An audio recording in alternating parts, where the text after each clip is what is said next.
नमस्कार, मैं इस समय गाजीपुर बॉर्डर्स पर हूं और 3 कृषि कानूनों को रद्द करवाने की मांग को लेकर किसान आंदोलन कर रहे हैं।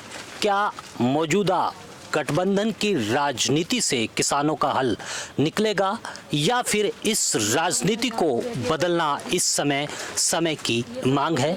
सत्य बहुमत यानी मतदाताओं का बहुमत की मांग अब जोरों से उठ रही है। इसी पर बात करेंगे। देव कुमार जी, आपका स्वागत है।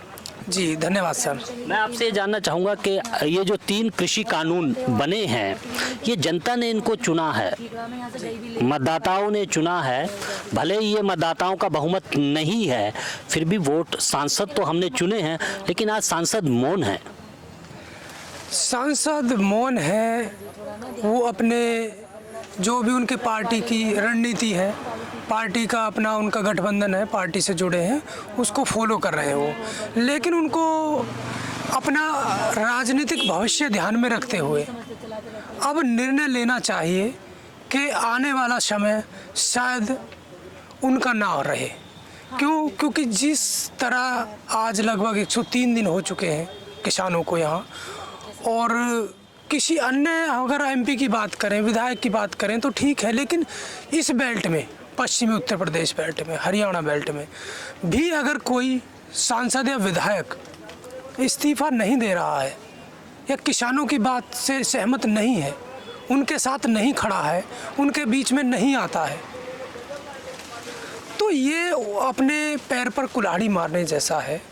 और अब देश में एक नई राजनीतिक धारा बहने लगी है और लोग भी समझ चुके हैं वर्तमान जो सरकार है उसकी रणनीति को, तो वो जनहित में ना होकर एक पूंजीपतियों के हित में सीधी नजर। सवाल का है कि नई राजनीतिक धारा बहने लगी है, क्या वही गठबंधन की राजनीति की जो धारा है फिर दोहराई जाएगी, सिर्फ चेहरे बदल जाएंगे? देखिए, मैंने 1000 किलोमीटर की साइकिल यात्रा की थी 10 नवंबर से 26 नवंबर तक, और 26 नवंबर पे यहाँ लोग बैठे थे, उत्तर प्रदेश से मेरी साइकिल यात्रा थी। तो मैं वहाँ जाकर निजीकरण के विरोध में थी और किसानों के समर्थन में थी। तो मैंने वहाँ भी लोगों से जब नुक्कड़ सभाएँ की, जनसंपर्क किया, लोगों से पंचायतें की, रात दिन हमने 11-12 बजे सर्दियों में हमने मीटिंग की, गाँव में चर्चा की। तो वहाँ भी हमने कहा कि आप कब तक चेहरे बदलते रहोगे? 5 साल आप इस चेहरे को चुनोगे, ये चेहरा आपको पसंद नहीं आएगा, फिर 5 साल बाद आप उसी चेहरे को चुन दोगे। तो चेहरे कब तक चुनोगे? ज़रूरत है विचार चुनने की। अगर आप जिस दिन विचारों को बदल देंगे, आप विचार चुन लेंगे, उस दिन आपकी तकदीर, आपके बच्चों का भविष्य और आपका भविष्य आप चुन दोगे और देश को। विचार की बात कही तो सत्य बहुमत का विचार आपके सामने है, इसको कैसे देखते हैं आप, जो कि गठबंधन की भ्रष्ट राजनीति का विरोध करती है और एक गठबंधन मुक्त विकल्प देती है? जी देखिए, गठबंधन मुक्त विकल्प भी जरूरी है, लेकिन उसमें कहीं ना कहीं एक डर रहता है कि कहीं डिक्टेटरशिप ना आ जाए, निरंकुशता। आप देखिए, हिटलर को देख लीजिए, आप मोदी जी की कंपेयर हिटलर से कर रहे हैं, बहुमत में सरकार है। तो बहुत ऐसे देश हैं, रशिया है, कभी रहा। तो जब बहुमत में ज़्यादा सरकारें होती हैं या दल नहीं होते या राजनीतिक अन्य दल नहीं होते, स्वतंत्रता नहीं होती है राजनीतिक, तो निरंकुशता आ ही जाती है आज ना कहीं। तो इस डर से कॉन्स्टिट्यूशन भारत का इस तरह से लिखा गया कि इसमें सभी की भागीदारी हो, सामाजिक, आर्थिक एवं राजनीतिक न्याय कहते हैं बराबरी को। तो तीनों जो है बराबरी की बात की गई है, वो यही है। ज़रूरत है अब कि एक अच्छा चरित्रवान व्यक्ति राजनीति में उम्दा या कहें ऊंचले तबके पर, सत्ता पर कैसे विराजमान हो।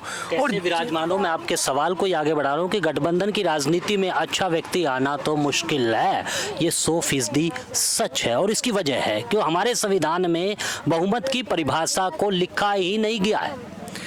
देखिए, बहुमत की परिभाषा राष्ट्रपति के पर निर्भर करती है। बहुमत की परिभाषा है, ऐसा नहीं है, नहीं कह सकते, लेकिन जिसके ज़्यादा क्षेत्र में वोट, विधायक या संसद हो, उनके वोट का बहुमत, और वो विधायक और संसद मिलकर, विधायक मिलकर मुख्यमंत्री और सांसद मिलकर प्रधानमंत्री गठबंधन के थ्रू, तो वो वोट की बहुमत और फिर सांसद और विधायकों की बहुमत, मुख्यमंत्री और प्रधानमंत्री का चुनाव करती हैं।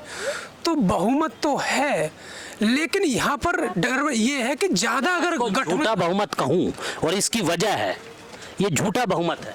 हाँ बिल्कुल, आप कह सकते हैं झूठा बहुमत है, क्योंकि जब जब सत्ता पक्ष जब राजनीतिक दल जनहित में कार्य नहीं करेंगे, स्वार्थ हित में काम करेंगे, जातिगत या धार्मिक हितों के मद्देनजर या उनको ध्यान में रख के अगर काम करेंगे, तो ये चीज़ें अपने आप में छोटी हो जाया करती है।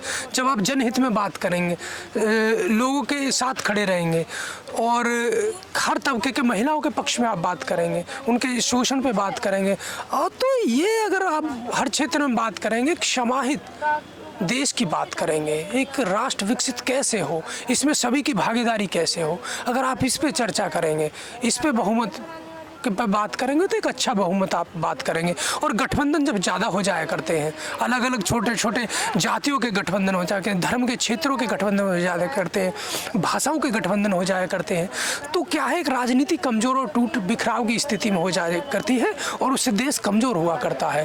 तो ये देव जी आपकी बात को, राजनीति भी कमज़ोर है और राजनीति कमज़ोर है तो देश कमज़ोर है, क्योंकि सबसे बड़ा सवाल ये है कि जो हमारे प्रतिनिधि हैं वो तो बिक जाते हैं। ये बिक क्यों जाते हैं, इनको रोकने के लिए तो कुछ लिखा ही नहीं है। हम क्यों नहीं अपने संविधान में कहते कि हम गठबंधन की राजनीति को स्वीकार करते हैं और उसी से देश आगे बढ़ाएंगे? देखिए, हर चीज़ लिखनी भी ज़रूरी नहीं है। आप हर जगह लिखा है ईमानदार, कर्मनिष्ठ, जुझारू प्रत्याशी, उसके लिखने से क्या वो होता है और वह जीत भी जाता है।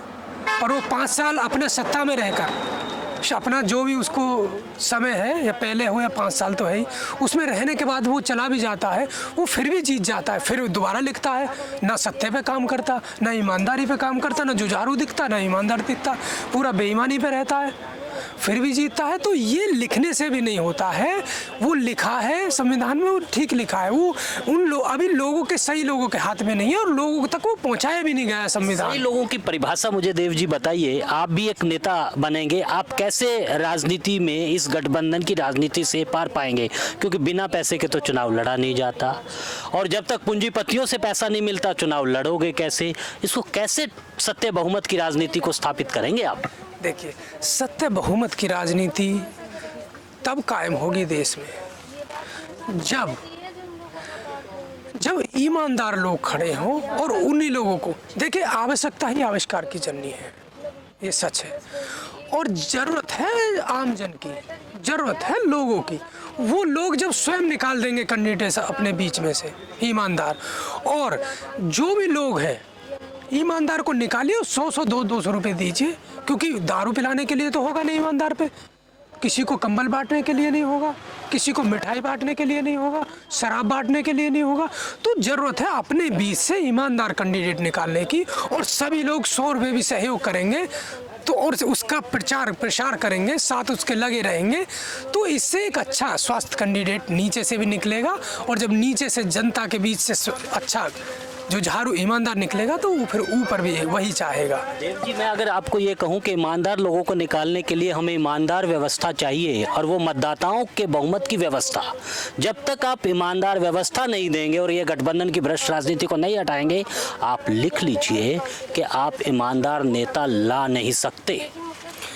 ये भी सच है, नहीं ला सकते, लेकिन ये भी सच है, अगर, क्योंकि सरकार बनाता है नागरिक, वोट, अगर वोट हम सही दिशा में, सही प्रत्याशी को अगर हम वोट देते हैं, तो एक जब सत्ता, जो ऊपर का जो राजनीतिक दल है, कोई भी हो, ऊपर का व्यक्ति है, चरित्रवान है, लोगों के साथ सिंपैथी रखता है, लोगों के साथ जुड़ाव रखता है, अगर वो चुनाव होता है नीचे से और ऊपर के आदमी को देखते हुए रखता है, कि अभी तो लोगों को यही नहीं है कि वो किससे जुड़ा है, ऊपर का पीछे का क्या है, प्रोपोगंडा के थ्रू पूरा IT सेल बैठा है, प्रोपोगंडा इस तरह का हवाएं देश में बहा दी जाती है कि सब उसमें बह जाता है। हम आपको एक बात कहते हैं, आपसे एक सवाल पूछते हैं कि गठबंधन की राजनीति में प्रोपोगंडा की राजनीति होती है, पैसे से कुछ भी होता है, लेकिन देव कुमार का क्या संकल्प है कि वो मतदाताओं के बहुमत, लोकतंत्र, सच्चा लोकतंत्र स्थापित हो, इसके लिए क्या करेंगे? देखिए, सच्चा लोकतंत्र स्थापित तब होता है, तब मानेंगे जिसमें हर प्रत्येक देश के प्रत्येक नागरिक की भागीदारी हो। सत्ता बनाने से, नीतियों के लाभ लेने से, और देश प्रथम भी देश हो और अंतिम भी देश की भावना उसके अंदर से निकले, ये सच्चा लोकतंत्र पहले हो, यही सत्य बहुमत की राजनीति का सार है। यानी राजनीति लोगों के लिए और राजनीति देश के लिए, और इसके लिए मतदाताओं का बहुमत, यानी कि सत्य बहुमत की राजनीति 100% मतदाताओं के बहुमत की है। वो सत्ता पक्ष की भी राजनीति है और वो विपक्ष की राजनीति है। तो समय आ गया है कि हमें इस व्यवस्था को बदलना होगा। तो आज के लिए बस इतना ही और मुझे दीजिए अनुमति।